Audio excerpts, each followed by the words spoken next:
আমি আপনাকে প্রমাণ হিসাবে দিতে পারি, সাইমা ওয়াজেদ পুতুল ম্যাডামের নামে 3 মাস ধরে একটা পেজ কাজ করতেছে, 1,61,000 ফলোয়ার। বঙ্গবন্ধু পরিবারের বিভিন্ন ব্যক্তির নাম দিয়ে অনেকে অ্যাকাউন্ট খোলেন এবং আপনি যেটি বলেছেন হয়তো এখানে মাননীয় সদস্য জনাব সৈয়দ সাইদুল হক হবিগঞ্জ 4 সম্পূরক প্রশ্ন করবেন একটি। ধন্যবাদ মাননীয় স্পিকার।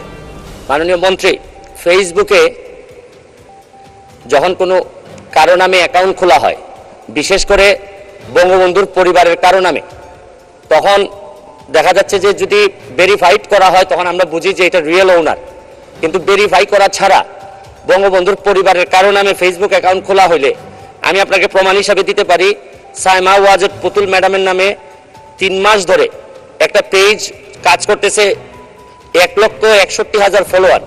উনি পজিটিভই এটার মধ্যে লেখা হচ্ছে, কিন্তু ভেরিফাই করা ছাড়া যদি ওনার অ্যাকাউন্ট হয়ে না থাকে, আপনার মন্ত্রণালয় এই বিষয়ে আমার বিশ্বাস যে বঙ্গবন্ধুর পরিবারের কারো নামে যদি এরকম অনুমতি ছাড়া করা হয়, এটা যত দ্রুত সম্ভব আপনারা ব্যবস্থা নেবেন কিনা।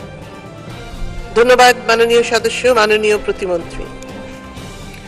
ধন্যবাদ মাননীয় সংসদ সদস্য, আপনার একটি খুবই গুরুত্বপূর্ণ বিষয় আপনি উত্থাপন করেছেন। এই বিষয়গুলো আমাদের চোখে পড়েছে বিভিন্ন সময়, এবং আপনি যেটি বলেছেন যে বঙ্গবন্ধু পরিবারের বিভিন্ন ব্যক্তির নাম দিয়ে অনেকে অ্যাকাউন্ট খোলেন এবং আপনি যেটি বলেছেন হয়তো এখানে ইতিবাচকভাবেই পোস্টগুলি হচ্ছে, কিন্তু কখনো কখনো এটার মধ্যে কোনো আসলে আনসার্টনিটি থাকে, আমরা নিশ্চিতভাবে বলতে পারি না সবসময় তার ইতিবাচকভাবে দেবে কিনা। কাজে এটা জানাটা খুবই জরুরি, কোন উৎস থেকে এটি খোলা হয়েছে, এবং আমরা আসলে একটি বলেও দেওয়া আছে যে এই ধরনের কোনো অ্যাকাউন্ট কোনো পারমিশন ছাড়া খোলা যাবে না। তবে তথ্য মন্ত্রণালয়ের অধীনে আমাদের কাছে ওই ক্যাপাসিটি নাই যেগুলো আমরা বন্ধ করতে পারি।